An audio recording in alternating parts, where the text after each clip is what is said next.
বিসমিল্লাহির রহমানির রহিম।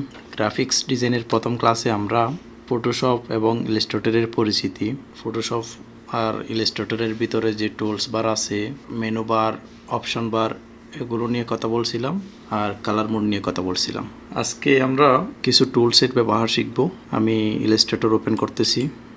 যেহেতু আমি একেবারে প্রথম থেকেই শুরু করছি, মনে করতেছি আপনারা একেবারেই নতুন, এইভাবেই আমি শেখানোর ট্রাই করতেছি। তো যারা কম্পিউটারের বেসিক জানেন না, যদি আপনি নতুন হয়ে থাকেন, আপনি ট্রাই করবেন নিজে নিজে, যাতে একটু কম্পিউটারের কিবোর্ডগুলো আপনার টাইপিংটা মুখস্থ হয়ে যায়, টাইপিংয়ের হাতটা যাতে ক্লিয়ার হয়ে যায়। এটা টাইপিং আপনার নিজে নিজে প্র্যাকটিস করতে হবে। টাইপিংয়ের একটা সফটওয়্যারও আছে, গেমিং সফটওয়্যার, ওটা দিয়েও ট্রাই করতে পারেন। আবার নিজে নিজে একটু দেখে দেখে কোন জায়গায় কোনটা কোথায় কী আছে এগুলো দেখে, কোন লেটারটা কোন কিতে, ওটা একটু দেখে আপনারা ট্রাই করবেন। এখানে কিয়ের মধ্যে এফ আর যে দুইটা আছে, ওখানে দুইটা একটু একটু নিশানা দেওয়া আছে। আপনারা ওটা যখন হাত রাখবেন তখন বুঝতে পারবেন। তো সাধারণত আমাদের হাতটাকে ওই জে আর এফ এর মধ্যে, মানে আমরা আমাদের যখন যেটা প্রয়োজন হয় ওটা ক্লিক করার পর, প্রেস করার পর আমরা আবার সেম একই জায়গার মধ্যে ফিরে আসি। সেম একইভাবে এই যে সংখ্যাগুলো আছে, এখানে 5-এর মধ্যেও দেখা যাবে একটা নিশানা দেওয়া আছে। এখন আমরা শিখব কোন টুলস কোথায় ব্যবহার করতে হয়, কিভাবে ব্যবহার করে ওটা। আমি একটা নতুন পেজ নিচ্ছি, এখানে নিয়েও দেখা যাচ্ছে, কন্ট্রোল এন দিলেও পেজ নিতে পারবো, অথবা আমি এখানে ক্লিক করলাম, ক্লিক করলে একটা পেজের অপশন চলে আসছে। এখানে আমি এখান থেকে যে সাইজের পেজ নিতে চাই ওটা আমি এখান থেকে সিলেক্ট করে দিতে পারবো। তো আমি মনে করেন প্রিন্টের জন্য সিলেক্ট করলাম, এখানে প্রিন্ট কিছু আমাকে এখানে সাজেস্ট করবে পেজ। আমি এখান থেকে যেগুলো সাজেস্ট করতেছে ওগুলো থেকেও নিতে চাইলে নিতে পারবো, অথবা আমার মন মতো এখান থেকে একটা তৈরি করে নিতে পারবো হোয়াইট হাইট দিয়ে। ঠিক আছে, এখন মনে করেন আমি এটা A4 সাইজের এটা সিলেক্ট করছি, এখানে আছে পয়েন্টে, আমি এটা সেন্টিমিটার করলাম অথবা মিলিমিটার করলাম, আমার যেটা মন চাই, অথবা ইঞ্চিতে করলাম, যেটা মন চাই এটা আমি এখান থেকে করতে পারবো। ঠিক আছে, আমি সেন্টিমিটারে নিলাম। এগুলো ঠিকঠাক দেওয়ার পরে আমি এখান থেকে ক্রিয়েটে ক্লিক করলাম, একটা নতুন পেজ নেওয়া হয়ে গেল। আমি যদি এখানে কোনো কিছু একটা নিয়ে আসতে চাই, কোনো একটা ছবি বা কোনো কিছু একটা নিয়ে আসতে চাই পেজের মধ্যে, মনে করেন আমি কারো একটা ছবি দিতে চাই, তো আমি এখান থেকে ফাইল থেকে ওপেন যেটা আছে এখান থেকে যাব, অথবা কন্ট্রোল ও ফাঁসে দেখা যাচ্ছে শর্টকাট দেওয়া আছে। আমি যদি কন্ট্রোল ও কিবোর্ড থেকে প্রেস করি তাও ওপেন করতে পারবো আমি একটা ছবি এখানে। আবার যদি এখান থেকে সরাসরি ফাইল মেনু থেকে যাই, এখান থেকে তারপরেও একটা আমি কোথায় আছে, আমার কোন জায়গায় ছবি আছে বা কোথায় থেকে কী নিতে চাচ্ছি এটা আমি এখান থেকে নিতে পারবো। ঠিক আছে, আমি মনে করেন এখান থেকে ডাউনলোড থেকে এটা নিতেছি, এটা নিচ্ছি। দেখেন এটা একটু বড় হয়ে আছে আমার A4 সাইজের পেজের সেই। এটা হচ্ছে সিলেকশন টুল, প্রথম যেটা আমাদের, এটা হচ্ছে সিলেকশন টুল। এটা দিয়ে আমি কি করি, সিলেক্ট করি। এটা দিয়ে আমি যখন আমি সিলেকশন টুল যখন আমার থাকে সিলেক্ট করা থাকে, তখন আমি যেটার উপরে নিয়ে যাই সেটা আমি সিলেক্ট করতে পারবো। ঠিক আছে, যেমন আমি আরও কিছু এখানে ড্রয়িং করি বা আরও কিছু ফাইল করতেছি। দেখেন আমি যদি আমার এই সিলেকশন টুল থাকা অবস্থায় আমি যেটার উপরে ক্লিক করি এটা সিলেক্ট হচ্ছে চারিদিক দিয়ে একটা, আমি যদি এটাতে ক্লিক করি এটা সিলেক্ট হচ্ছে, এটাতে ক্লিক করলে এটা সিলেক্ট হচ্ছে। ঠিক আছে, এখন আমার এটা কত সাইজ আছে, মানে এটা তো A4 সাইজের চেয়ে বড় হয়ে গেছে, এটা আমার কত সাইজ আছে এটা আমি কেমনে দেখব। তো এখানে দেখেন ট্রান্সফর্ম নামে একটা অপশন আছে, ট্রান্সফর্ম প্যানেল। এখানে যদি আমি ক্লিক করি, এখানে দেখেন 58.44 সেন্টিমিটার, এটা হচ্ছে উইথ, ডাব্লিউ যেটা আছে ওয়াইটের এটা, আর যেটা এজ দেওয়া আছে এটা হচ্ছে হাইট, মানে এদিকে পাশে হচ্ছে উইথ আর উপরে নিচে হচ্ছে হাইট। এখন এখানে কত দেখাচ্ছে 33.1964 cm, মানে এখানে যেটা পয়েন্টের আগে যেটা দেখাচ্ছে এটা হচ্ছে সেন্টিমিটার, পয়েন্টের পরে যেটা দেখাচ্ছে এটা হচ্ছে মিলিমিটার, এবং এর পরে মিলিমিটার আছে কম আর কি। এখন এখানে দেখাচ্ছে 33.1 মিলিমিটার 9 আর কি, 1 মিলিমিটার 9, মানে 2 মিলিমিটারের সে একটু কম আছে। এটাকে যদি আমি এখন সিলেক্ট থাকা অবস্থায় এখান থেকে আমি সাইজ করতে চাই, তাহলে আমি এটা সাইজ করতে পারবো। সিলেকশন টুলের কাজ হচ্ছে এইটুকু আমি এদিক সেদিক নিয়ে যেতে পারবো, আর এখান থেকে আমি চাইলে এটা বড় ছোটো করতে পারবো। যেমন আমি যদি এখান থেকে এটা যদি আমি 30 করি, দেখেন। আচ্ছা, আমি আরেকটা কপি করে রাখি, আমি এটা একটা কপি করে রাখতেছি, এটা একটা এদিকে কপি করে রাখতেছি আপনাকে আরেকটা বিষয় বোঝানোর জন্য, আমি আরেকটা কপি করছি এখানে। দেখেন এখানে ট্রান্সফর্ম থেকে উইথের যদি আমি বাড়াই বা কমাই, এখান থেকে আমি করতে পারবো সব কিছু। আমি যদি 120 করতে পারবো, যত ইচ্ছে আমার ইচ্ছে করতে পারবো। আমি যদি 30 করি, এখন কীরকম হয়ে গেছে, হোয়াইট যেটা আছে ওটা আমার কমে গেছে, 30-এ হয়ে গেছে। আগে কত ছিল এখানে দেখেন 58 সেন্টি বা 59 সেন্টি, এখন হয়ে গেছে 30 সেন্টি। হাইট আছে কত, 33 সেন্টি। এখন আমি যদি এটাকে হাইটকে 20 করি, তাহলে এটার মতো আবার ছোটো হয়ে গেছে। আমি যদি এটাকে 100 করি, কীরকম হয়ে যাচ্ছে, মানে আমার যত ইচ্ছা তত করতে পারবো। এখন আরেকটা বিষয় হচ্ছে, এখন এখানে দেখেন এই একটা ক্লিপের মতো যেটা আছে, এখানে যদি আপনার এইভাবে থাকে, তাহলে আপনি ওটা আলাদা আলাদা, মনে করেন শুধু ওয়াইডটা কমাতে চাচ্ছেন বা বাড়াতে চাচ্ছেন, তাহলে এটাও করতে পারবেন। যদি হাইটটা কমাতে চাচ্ছেন বা বাড়াতে চাচ্ছেন, এটাও করতে পারবেন। তো এটা যদি এইভাবে থাকে, মানে লক যেটা শিকলের মতো আর কি, শিকলের মতো যদি থাকে, তাহলে এটা হবে আপনার, যদি একটা কমান আনুপাতিক হারে ওটাও পরবর্তী যেটা আরেকটা আছে ওটাও কমে যাবে বা বেড়ে যাবে। মনে করেন এটা আমি যদি এখন এটা এভাবে শিকলের মতো করে আছে, তাহলে আমি যদি এখান থেকে 30 করে দিই, আমি 30 করার পরে বাইরে ক্লিক করলাম, এখানে এটা আনুপাতিক হারে কত হয়ে গেছে, 30-এর সাথে 16 হয়ে গেছে। অথচ এটা আগে ছিল কত, আমি ব্যাক যাই একটু, আগে ছিল কত 33, ওটা আনুপাতিক হারে 16 হয়ে গেছে। আমি যখন এটা এভাবে থাকা অবস্থায় এখান থেকে একটা চেঞ্জ করব, বড় ছোটো করব, এটা আনুপাতিক হারে বড় ছোটো হবে। যদি আমি এটা এভাবে শিকলের মতো যেটা না, ওটা যদি এভাবে খোলা থাকে, তাহলে আমি এটা করতে পারবো কি, আমি যদি এখান থেকে 10 করি, শুধু একটা চেঞ্জ করব, যেটা আমি চেঞ্জ করতেছি। হাইট চেঞ্জ করলে হাইট চেঞ্জ হবে, ওয়াইট চেঞ্জ করলে ওয়াইট চেঞ্জ হবে। ঠিক আছে, দেখেন এটা এখন কীরকম হয়ে গেছে। তো আপনারা যদি আনুপাতিক হারে বড় ছোটো করতে চান, তাহলে এটাকে অবশ্যই এভাবে রাখবেন। এটা আপনার ক্লিক করার পরে একবার ক্লিক করলে শিকলের মতো হবে, আরেকবার ক্লিক করলে এটা খুলে যাবে। ঠিক আছে, এখন আপনি মনে করেন এটাকে একটা ভিজিটিং কার্ডের সাইজে করতে চান। আমাদের এখানে ভিজিটিং কার্ডের সাইজ হচ্ছে 9 সেন্টি বাই 5.5 সেন্টি। আমি যদি এটাকে 9 সেন্টি করি, 9 বাই 5.5, 5.5 সেন্টি যেটা বলছি আমি, এখন এখানে সামনেরটা সেন্টিমিটার, পরেরটা মিলিমিটার, 10 মিলিমিটারে 1 সেন্টি হয়ে থাকে। তো আমি এখানে 5.5 সেন্টি করছি, এটা আর কি 5 মিলিমিটার দিছি। তো এটা যদি আমি এখন ক্লিক করি, এন্টার যদি দিই, দেখেন এটা হচ্ছে একটা ভিজিটিং কার্ডের সাইজ। ঠিক আছে, সিলেকশন টুলের কাজটা কি, আমি যে কোনো কিছু একটা সিলেক্ট করে এদিক সেদিক নিয়ে যেতে পারবো সিলেকশন টুলের মাধ্যমে।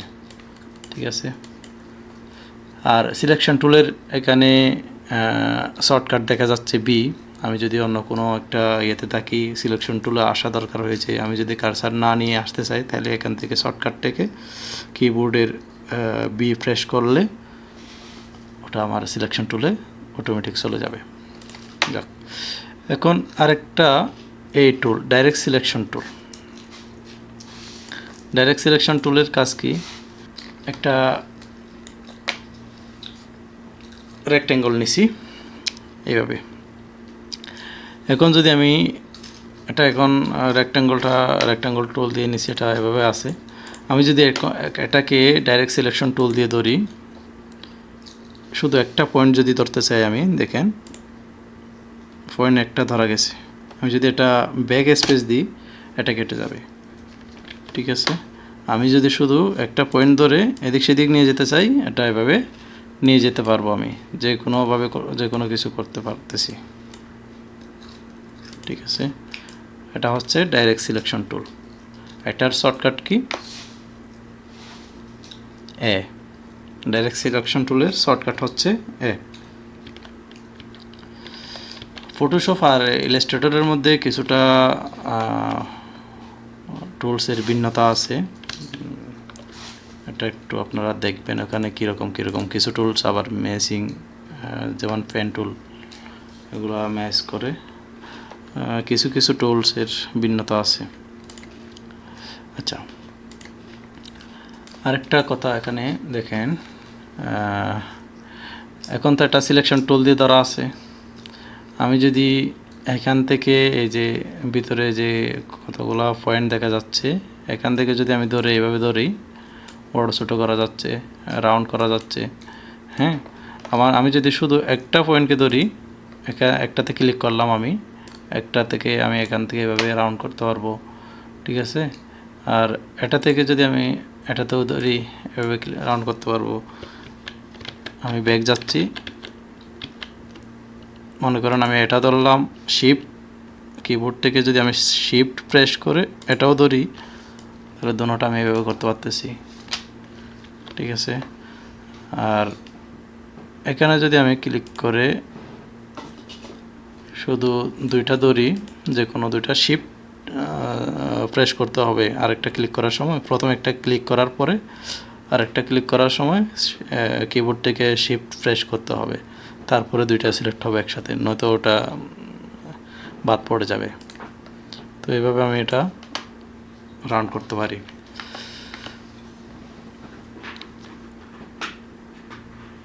এখান থেকে আমি আপনাকে এখন রেক্ট্যাঙ্গল টুলও ব্যবহার দেখাই ফেলতেছি, পাশাপাশি এটা খেয়াল রাখেন। এখানে ভিতরে দেখেন আরও অনেকগুলো টুলস আছে। এখানে স্টার টুল আছে, ইলিফ টুল আছে, পলিগন টুল আছে, অনেকগুলো টুলস আছে এখানে। তো আমি মনে করেন ইলিফ টুলসটা নিছি, এখানে এভাবে একটা রাউন্ড করছি।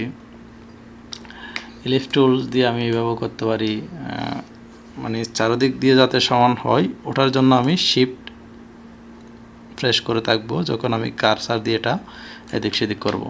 আর যদি এটা শিফট প্রেস না করি, এভাবে নিতে চাইলে আমি এভাবে নিতে পারি।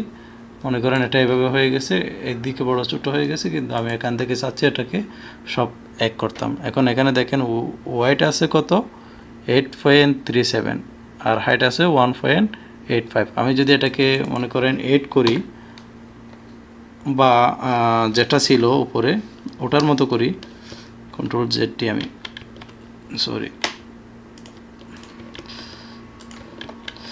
বা আমি যদি এটাকে উপরে যেটা আছে এটার মতো করি, তাহলে আমি এটা মনে করেন কপি করলাম, নিচেও এটাকে বসিয়ে দিলাম, পেস্ট দিয়ে এন্টার দিলাম। এটা এখন সেম সাইজে হয়ে গেছে, ওইটাও যে আছে হাইটও সেম একই। ঠিক আছে, আর এখান থেকে দেখেন ডাইরেক্ট সিলেকশনের টুলের যে অপশন, এটা ব্যবহারটা, আমি যদি ডাইরেক্ট সিলেকশন টুল দিয়ে ধরি, এটা একটা পয়েন্ট ধরলাম আমি। ঠিক আছে, একটা পয়েন্ট ধরে আমি এদিক সেদিক করতে পারতেছি।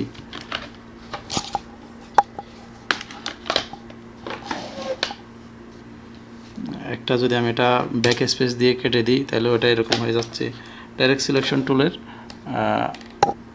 কাজটা এইভাবেই, মানে একটা পয়েন্ট আপনি ধরতে পারবেন, একটা পয়েন্ট আলাদা আলাদা করে ধরতে পারবেন, যে কোনো একটা পয়েন্ট। তো তারপর এখানে ম্যাজিক ওয়ান টুল আছে। মনে করেন আমার এখানে ম্যাজিক ওয়ান টুলের কাজ কি, কয়েকটাতে আমি ভিন্ন ভিন্ন কালার দিতেছি। মনে করেন আমি এটাকে এখান থেকে একটা কালার দিচ্ছি।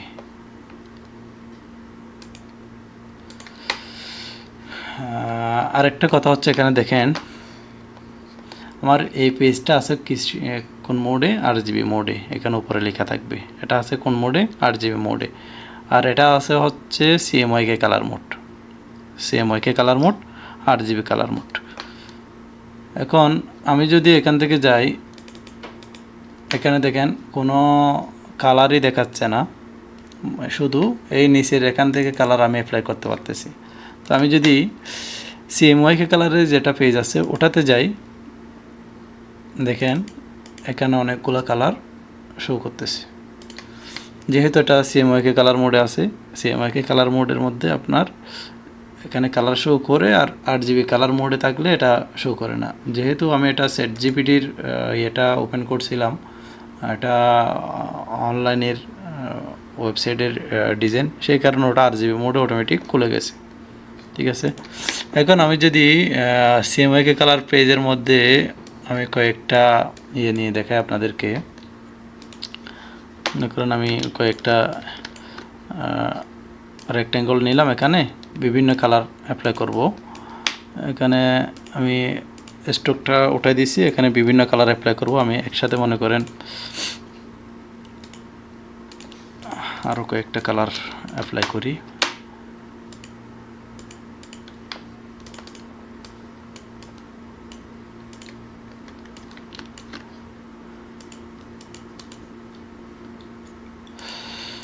এখন মনে করেন ম্যাজিক ওয়ান টুলের কাজটা কি আপনাদেরকে দেখাবো। আমি এটাকে ক্লিক করলাম, কোনটাকে, লালটাকে ক্লিক করলাম। এখানে দেখেন লাল একটার উপরে ক্লিক করার কারণে যে জায়গায় লালটা আছে সব জায়গার লালটা এখানে সিলেক্ট হয়ে গেছে অটোমেটিকলি, আর অন্য কোনো কালার সিলেক্ট হয় নাই। আমি যদি এটাতে ক্লিক করি, দেখেন শুধু ওটাই সিলেক্ট হচ্ছে আর অন্য কালার সিলেক্ট হচ্ছে না। হলুদের মধ্যে ক্লিক করলে শুধু হলুদটাই সিলেক্ট হচ্ছে। লালটার উপরে ক্লিক করার কারণে লালটা যেখানে যেখানে লাল আছে ওটা সম্পূর্ণ পুরোটাই সিলেক্ট হয়ে যাচ্ছে। শুধু একটুখানি পার্থক্য হলেও ওটা সিলেক্ট হবে না। আমি আপনাদেরকে একটুখানি হালকা একটু ফরক দিয়ে দেখিয়ে দিচ্ছি। লাল, কিন্তু লালের মধ্যে পয়েন্টের ফরক বা কোডের মধ্যে একটু ভিন্নতা হয়ে গেছে, তাও এটা আপনার সিলেক্ট করবে না। দেখেন আমি যদি ম্যাজিক ওয়ান টুল দিয়ে